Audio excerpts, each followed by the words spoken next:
Hello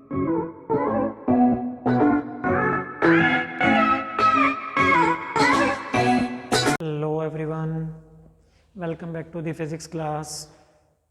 So we were doing the unit gravitation, and in gravitation we have already discussed that what is acceleration to gravity, how it varies from height and depth from the surface of earth.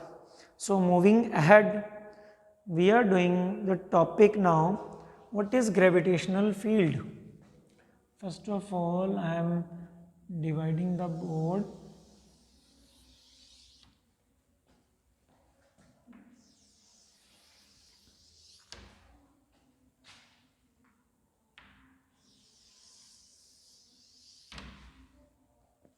Okay, so firstly we are doing the topic, what is gravitational field.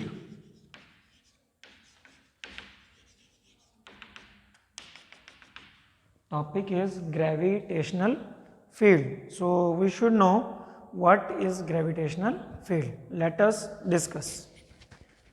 The gravitational force between two masses, or electrostatic force between two charges, or magnetic field between two poles shows its effect even when they are at a distance from each other. दो masses के बीच में gravitational force, दो charges के बीच में electric force और दो मैग्नेटिक पोल्स के बीच में मैग्नेटिक फोर्स कुछ डिस्टेंस तक होने तो भी इफेक्ट होता है एक दूसरे के ऊपर. For this reason gravitational, electrostatic and magnetic interaction are sometime called action at a distance. Each of three type of interaction can be successfully explained in the terms of field concept. Means एक जैसे अर्थ है, अर्थ gravitational force लगाती है किसी भी दूसरी body के ऊपर. अर्थ के अराउंड वो स्पेस जहां तक अर्थ अपना ग्रेविटेशनल फील्ड किसी दूसरी बॉडी के ऊपर लगा सकती है, gravitational force, that is called gravitational field. That is called gravitational field. Suppose we have a magnet. एक मैग्नेट हमारे पास, ये मैग्नेट सपोज कर लो. एक मैग्नेट आयरन को ऑब्जेक्ट को अपनी तरफ अट्रैक्ट करती है. तो ये मैग्नेट अपने चारों तरफ कितने एरिया में ऑब्जेक्ट्स को अपनी तरफ क्या कर सकती है, अट्रैक्ट. ऐसा तो है नहीं भाई दुनिया में कहीं भी कोई ऑब्जेक्ट पड़ा तो ये मैग्नेट उसको अट्रैक्ट कर लेगी, एक रेंज है ना इसकी. तो मैग्नेट के अराउंड वो स्पेस चारों तरफ जहां तक ये किसी दूसरे ऑब्जेक्ट के ऊपर अपना मैग्नेटिक फोर्स फील करवा सकती है, that is called it's magnetic field. That is called it's magnetic field. तो एक मैग्नेट का जहां तक इफेक्ट है दैट इज मैग्नेटिक फील्ड. ऐसे ही जहां तक किसी भी बॉडी का ग्रेविटेशनल फोर्स का इफेक्ट है, मतलब एक बॉडी कितने स्पेस तक अपने चारों तरफ ग्रेविटेशनल फोर्स किसी दूसरी बॉडी के ऊपर लगा सकती है, that space is called gravitational field. That space is called gravitational field. तो डेफिनेशन क्या बनेगी, space around a material body, space around a material body in which its gravitational force of attraction, in which its gravitational force of attraction can be experienced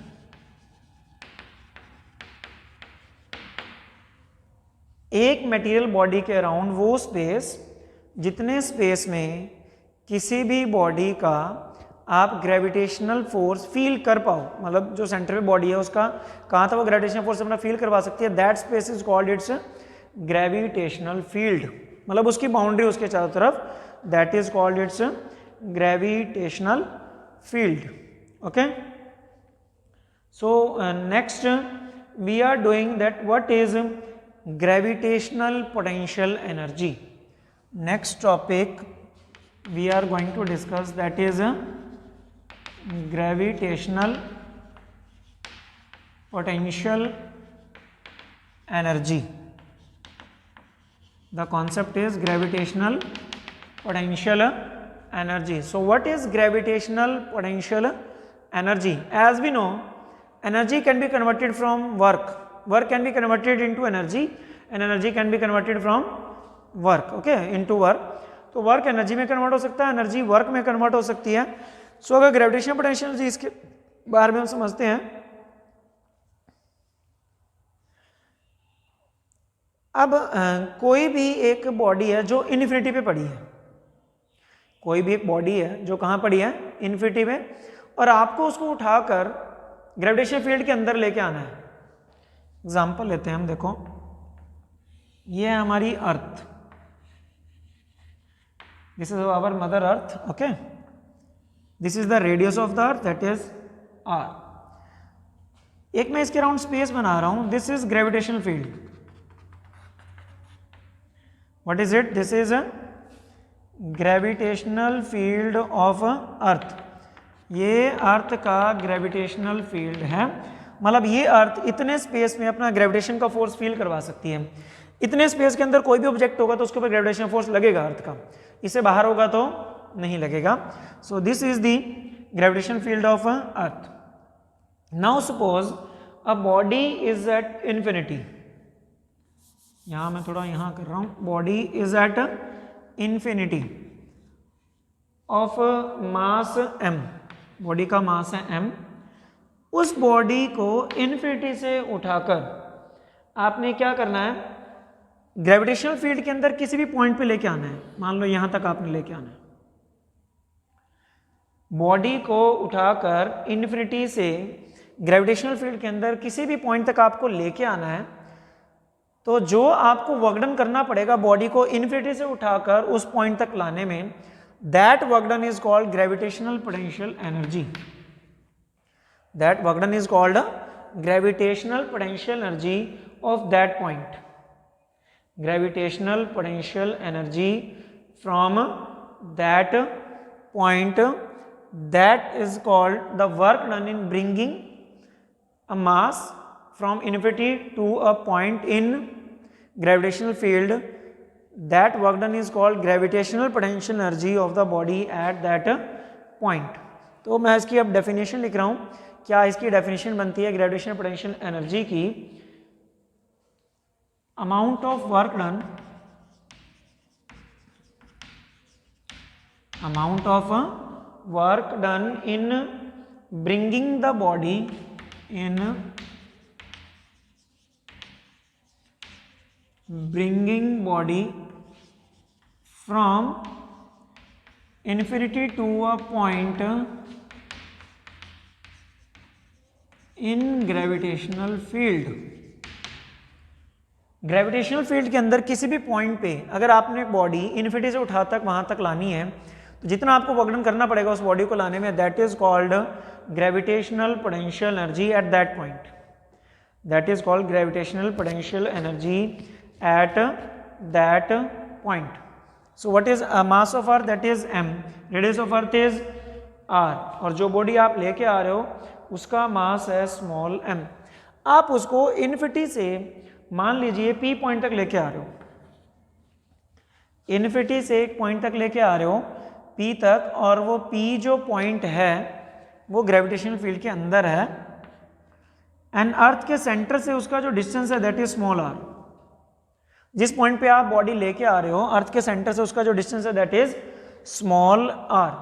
infinity से आपने small r distance तक body को लेके आना है और उसका work done calculate करना है। तो इसके लिए हम क्या करेंगे, सपोज हम बॉडी को कहाँ से कहाँ लेके आए, एक शॉर्ट पाथ में हम लेके आ रहे हैं उसको, that is from A to B।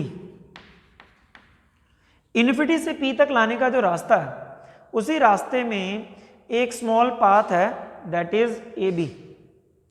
Small path क्या है, AB। हम सबसे पहले A से B तक का वर्क डन निकालेंगे, A से B तक का जो वर्क डन आएगा स्मॉल पाथ का, उसका इंटीग्रेशन करके हम टोटल वर्क डन निकालेंगे। पहले हम वर्क डन निकालेंगे फ्रॉम A टू B, और A का जो डिस्टेंस है centre say that is x, अर्थ के सेंटर से A का जो डिस्टेंस है that is x, x distance है अर्थ के सेंटर से।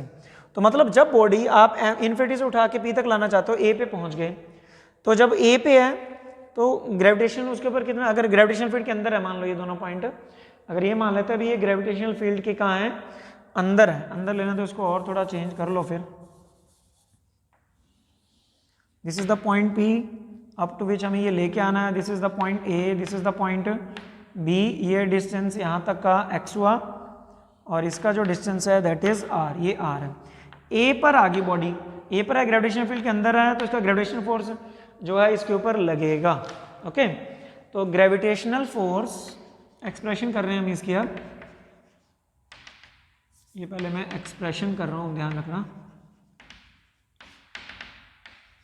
ग्रेविटेशनल फोर्स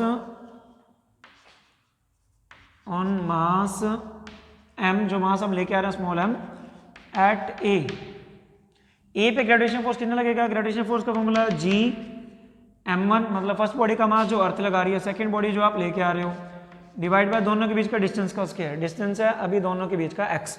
तो ए पे ग्रेविटेशनल फोर्स जो है क्या है? वो x है, सॉरी G mm बाय में x स्क्वायर, डिस्टेंस x है, ग्रेविटेशनल फोर्स जो आ गई F है। ओके, अब मान लो A से B लेके आए, A से B डिस्टेंस जो कवर हुआ दैट इज dx, A से B जो डिस्टेंस कवर हुआ दैट इज dx। तो A से B तक का वर्क डन निकालते हैं। Work done in moving from A to B where AB is equal to dx, where AB is equal to dx, AB dx के बराबर है, तो AB का पहले हम वर्क डन निकालेंगे कि AB का वर्क डन क्या आ रहा है।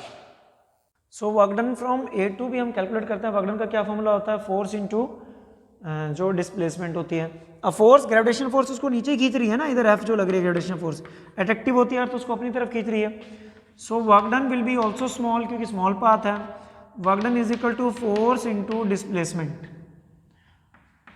Force is G mm by x square into dx। Work done is equal to G mm, force की वैल्यू रख दी, by x square into dx। तो ये तो वर्क डन आया सिर्फ A से B तक का, लेकिन हमने A से B तक का वर्क डन नहीं निकालना, क्योंकि बॉडी हमने इन्फिनिटी से R तक लेके आनी है, R डिस्टेंस तक, स्मॉल r डिस्टेंस तक। So total work done from infinity to R, infinity से R तक टोटल वर्क डन हमने कैलकुलेट करना है। टोटल वर्क डन के लिए क्या करते हैं? स्मॉल का पता, टोटल का निकालने के लिए इंटीग्रेशन करते हैं हम। So this is G mm by x square into dx। Limits put कर देंगे इन्फिनिटी से R तक। लिमिट कहाँ से कहाँ पुट करेंगे? इन्फिनिटी से R तक, क्योंकि इनिशियल इन्फिनिटी से शुरू हो रहे हैं, कहाँ तक? स्मॉल r डिस्टेंस तक आपने अर्थ के सेंटर से लेके आना है, तो यहाँ से यहाँ तक का वर्क डन हमने निकालना है। इंटीग्रेशन dw का इंटीग्रेशन होता है w, d के साथ x है, x वाले टर्म्स का इंटीग्रेशन होगा, बाकी टर्म्स बाहर आ जाएंगी। सो G m आ गया बाहर, अंदर x की पावर -2 dx बचेगा फ्रॉम इन्फिनिटी टू R। जो इंटीग्रेशन होता है ये G m तो एज इट इज बाहर। इंटीग्रेशन का रूल है जितनी पावर है x की उसमें एक प्लस हो जाएगा, -2 थी प्लस, और पावर ही नीचे लिखी जाएगी एक प्लस करके। -2 था उसमें प्लस किया, और वही पावर इसका डिनोमिनेटर बनती है -2 + 1। लिमिट इधर आ जाएगी that is infinity to R। So work done is equal to that is G mm, क्या बचेगा ऊपर? x की पावर -1 बचेगा, नीचे -1 बचेगा, x की पावर -1 और -1 इन्फिनिटी टू R। -1 आ जाएगा बाहर, सो -G mm, और अंदर x की पावर -1 है दैट इज 1/x, नीचे पावर पॉजिटिव करके लिख देंगे, दिस विल बी 1 में x, -G mm into 1/x, और लिमिट क्या है? That is infinity to R। अब हम इसकी लिमिट पुट करते हैं। लिमिट होता है अपर limit minus lower limit. So work done will B -G mm, upper limit is 1/x की जगह R आ जाएगा, माइनस लोअर लिमिट इज 1/∞। 1/∞ होता है 0, 1/∞ क्या होता है? 0। So work done will be that is -G mm by R आ गया। तो वर्क डन हमारे पास कितना आया? That is -G mm by में R। और डेफिनेशन के अकॉर्डिंग क्या था? Amount of work done in bringing a body from infinity to a point in gravitational field, वही ग्रेविटेशनल पोटेंशियल एनर्जी होती है। तो इन्फिनिटी से एक पॉइंट तक जितना आपको वर्क डन करना पड़े बॉडी को लाने में, that is called its gravitational potential energy. तो जितना वर्क डन उतनी ही ग्रेविटेशनल पोटेंशियल एनर्जी। तो ग्रेविटेशनल पोटेंशियल एनर्जी बनी है, ग्रेविटेशनल पोटेंशियल एनर्जी को हम यू से लिखेंगे। So gravitational potential energy is -G mm by R। Gravitational potential energy is minus G M M by में आर।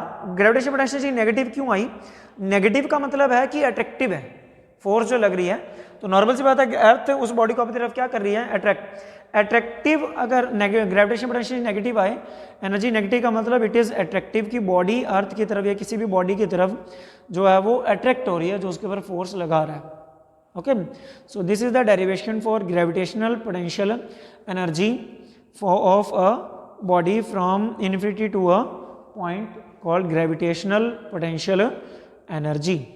अगर आर इन्फिनिटी हो जाए तो अगर हम इसमें करें at R is equal to infinity, मतलब इन्फिनिटी पे पोटेंशियल एनर्जी देख लेते हैं कितनी होती है, आर इन्फिनिटी है तो इन्फिनिटी पे एट इन्फिनिटी इसमें रखोगे समथिंग बाय इन्फिनिटी आ जाएगा, तो पोटेंशियल एनर्जी क्या बनेगी, that is minus G M M by infinity. Something by infinity क्या होता है, zero.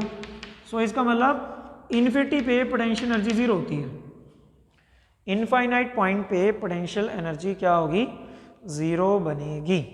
Okay, so this is the gravitational potential energy. Now what we are calculating what is gravitational potential now. Topic is gravitational potential. अभी तक हमने किया है gravitational potential energy. Now the topic is gravitational potential क्या होता है उसके बारे में हम देखते हैं। पोटेंशियल एनर्जी से ही पोटेंशियल हम बना सकते हैं, सिर्फ फर्क कितना है, amount of work done in bringing a body of unit mass, amount of work done in bringing a unit mass का मतलब 1 kg का मास, 1 मास होना चाहिए, ग्राम में है तो भी 1, किलोग्राम में है तो भी 1 होना चाहिए। Unit mass from infinity to a point in gravitational field, infinity to a point in gravitational field. Gravitational field के अंदर इन्फिनिटी से एक पॉइंट तक जो मास लेके आना है वो 1 kg होना चाहिए। इट मीन्स इसमें और इसमें क्या फर्क हुआ, इसमें जो आप मास m लेके आ रहे हो, अगर हम इस मास की वैल्यू 1 kg ले लें तो we will get the potential. जो पोटेंशियल एनर्जी के डेरिवेशन है और पोटेंशियल की डेरिवेशन है सेम है, लेकिन फर्क क्या है, पोटेंशियल एनर्जी में आप टोटल मास उठा के लेके आते हो, जितना भी है 10 kg है तो 10 को उठाने में जितना वर्क डन करना पड़ा दैट इज पोटेंशियल एनर्जी, लेकिन 10 का आपको पता है और 1 का आपको निकालना है, तो 1 किलोग्राम यूनिट मास लाने में जितना वर्क डन करना पड़ा that is called its gravitational potential. तो जो हमारा पोटेंशियल एनर्जी का फॉर्मूला आया था, पोटेंशियल क्या आई है, that is minus G M M by R if m is equal to 1 kg, मतलब जो मास आप उठा के लेके आ रहे हो अगर वो 1 kg हो, 1 kg का मास हो तो वो पोटेंशियल बन जाता है, उसको v से लिखेंगे हम पोटेंशियल को minus G M by R. तो पोटेंशियल निकालने का क्या फॉर्मूला आ गया, that is minus G M by में आर। समझ आ गया दोनों में डिफरेंस? शायद ये है कि पोटेंशियल एनर्जी में क्या है, टोटल मास को लाने में जितना वर्क डन करना पड़े इन्फिनिटी से एक पॉइंट तक that is gravitational potential energy, और 1 किलोग्राम मास को लाने में जितना वर्क डन करना पड़े that is called gravitational potential. So this is the difference between, अगर हम इसको पोटेंशियल एनर्जी की टर्म में लिखना चाहें इट मीन्स ये क्या बन गया, what is this, this is potential into mass. So potential energy is equal to potential into mass, potential energy is equal to gravitational potential is equal to gravitational potential into mass of the body कर दो, you will get gravitational potential energy, you will get the gravitational potential energy of the body. Next topic we are discussing, that is escape velocity.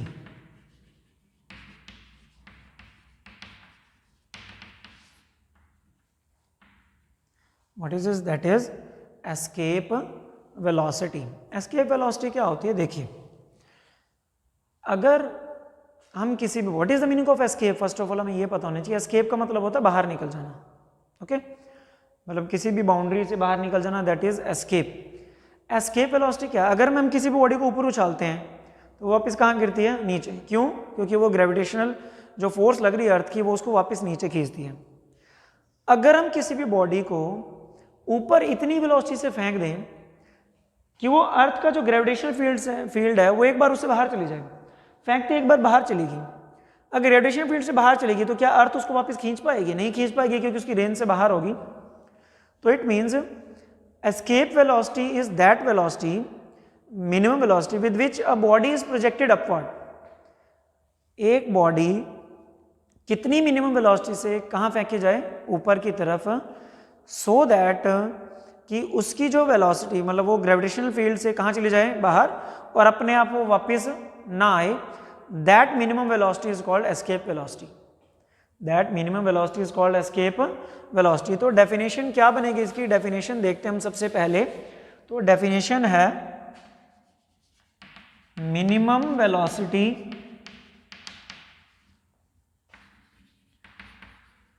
with which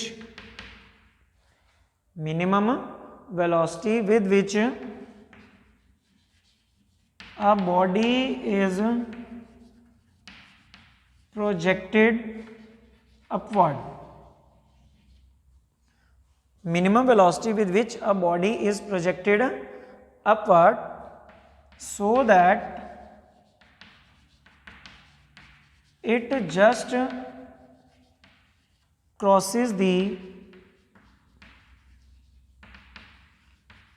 gravitational field and never returns on their own. Never returns on their own मतलब अपने आप वापस ना आए। कितनी velocity से हम body को ऊपर की तरफ फेंके कि वो अर्थ के ग्रेविटेशनल फील्ड से बाहर चली जाए और अपने आप कभी भी वापस ना आए, वो मिनिमम वेलोसिटी जिसे आपको फेंकना पड़ेगा, that is called it's escape velocity. तो यहाँ एस्केप का मतलब है ग्रेविटेशनल फील्ड से एस्केप होना। एस्केप का मीनिंग क्या है? Escape from the gravitational field, gravitational field से एस्केप होना, that is called escape velocity. इसको हम कैलकुलेट कैसे करेंगे? अर्थ हमारे पास है, अर्थ का मास m है, रेडियस r है। अर्थ के सरफेस से बॉडी आपने ग्रेविटेशनल फील्ड से बाहर फेंकनी है, तो आपको वेलोसिटी निकालनी है। वेलोसिटी काइनेटिक एनर्जी से निकलेगी, काइनेटिक एनर्जी आपको चाहिए, उसकी काइनेटिक एनर्जी बनेगी ऊपर, और एनर्जी वर्क डन से बनती है। तो हम क्या करते हैं? सबसे पहले एक बॉडी अर्थ के सरफेस पे है, अर्थ के सरफेस से उसको इन्फिनिटी तक ले जाने में कितना वर्क डन करना पड़ रहा है वो हम कैलकुलेट कर लेते हैं। फर्स्ट ऑफ ऑल अर्थ के सरफेस से इन्फिनिटी तक जाने में उसको जितना वर्क डन कैलकुलेट करना पड़ेगा वो वर्क डन हम कैलकुलेट कर लेते हैं सबसे पहले। उससे हम आगे वेलोसिटी कैसे कैलकुलेट करते हैं वो देखते हैं सबसे पहले। तो ओके, तो हम यही हमारा जो पीछे हम करते आ रहे हैं यहाँ पे कि एक्स पे था, क्या हुआ? मैं यहाँ पे दोबारा फिगर बना देता हूँ। This is mass earth, radius of earth is R. एक बॉडी यहाँ पड़ी अर्थ के सरफेस पे जिसका मास है m, हमने उसको इन्फिनिटी तक लेके जाना है, तो उसको हमने फेंकना है ऊपर ताकि वो इन्फिनिटी पे चली जाए। तो हमने कहाँ लेके जाना है उसको? मतलब डिस्टेंस r पे वो पड़ी है अर्थ के सेंटर से और इन्फिनिटी तक, मतलब हमने कैपिटल R से इन्फिनिटी उसको लेके जाना है, कैपिटल R से इन्फिनिटी तक का वर्क डन कैलकुलेट करना है। मान लीजिए ऊपर जाते हुए पॉइंट A पे पहुंच गई, कहीं कहाँ पहुंच गई? पॉइंट A पे, जिसका डिस्टेंस है सेंटर से x, सेंटर से जिसका डिस्टेंस कितना है? x है। तो यहाँ पे ग्रेविटेशनल फील्ड के अंदर ही है A पॉइंट, तो ग्रेविटेशनल फोर्स कितनी लगेगी सबसे पहले तो हम वो कैलकुलेट करते हैं। तो यहाँ हम क्या कैलकुलेट कर रहे हैं? Gravitational force on body m at A पे कितनी ग्रेविटेशनल फोर्स लगेगी? That is F equal to G M M by X square. Gravitational force यही होती है ना दो बॉडीज के बीच में, universal gravitational constant, mass of earth first body, second body का mass small m, divide by दोनों के बीच का डिस्टेंस का स्क्वायर, डिस्टेंस x है, तो जी एम एम बाय में एक्स स्क्वायर। ये ग्रेविटेशनल फोर्स को कहाँ खींचेगी? नीचे, लेकिन हमें बॉडी को कहाँ ले जाना है? ऊपर। तो पॉजिटिव वर्क डन नहीं होगा, नेगेटिव होगा, हम लिखेंगे नहीं उसको, बता रहे हैं कि नेगेटिव वर्क डन होगा। हम बॉडी को A से B लेके, मान लो डिस्टेंस कितना कवर हुआ? dx। तो पहले हम A से B का वर्क डन निकाल लेते हैं, फिर टोटल का वर्क डन निकाल लेंगे। अब हम क्या करेंगे? Work done in moving from A to B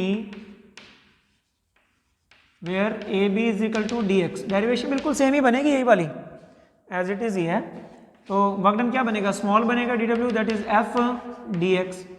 F की वैल्यू हमने पुट कर दी G M M by X square into D X. This is the work done from only A to B, A से B तक जाने का work done है, लेकिन हमें बॉडी ले जानी है आर से इन्फिनिटी, बॉडी ले जानी है आर से infinity. So total work done from R to infinity, R earth का सरफेस हो गया कैपिटल आर और इन्फिनिटी तक उसको लेके जाना है, टोटल वर्क डन। स्मॉल का पता और टोटल का निकालना, उसके लिए क्या करते हैं हम, इंटीग्रेशन। स्मॉल से टोटल निकालने के लिए क्या करेंगे, इंटीग्रेशन। तो इंटीग्रेशन हम कर रहे हैं डी डब्ल्यू का इंटीग्रेशन, दैट इज इसका integration G M M by X square into D X, but limit, so work done is G M M by X square into D X, limit R से infinity, R से infinity, क्योंकि हमने surface से infinity तक लेके जाना है। तो अब इंटीग्रेशन करते हैं, इंटीग्रेशन हमने पीछे पढ़ा है अभी, जी एम एम बाहर आ जाएगा, एक्स स्क्वायर है नीचे, ऊपर जाके एक्स के बार -2 हो जाएगा, इंटू डी एक्स, इसका इंटीग्रेशन हमने करना है limit R to infinity, D W का integration W, G M M बाहर है, इसका इंटीग्रेशन हमने पढ़ा था अभी कि एक्स के बार -1 बाय में -1 आर टू इन्फिनिटी, ये पढ़ा हमने, डेरिवेशन सारी की अभी हमने यहाँ पे। सो जी एम एम, ये माइनस का हो गया था, 1/x अंदर बचा था, ठीक है। अब लिमिट पुट करते हैं, ये आर से इन्फिनिटी थी, तो क्या बना, work done is equal to minus G M M, limit put करें तो 1/इन्फिनिटी -1/r, upper limit minus lower limit, upper infinity है लोअर आ रहा है, तो 1/इन्फिनिटी -1, 1/इन्फिनिटी 0 होता है, तो अंदर -1 ये रहा, माइनस वहां से बचेगा।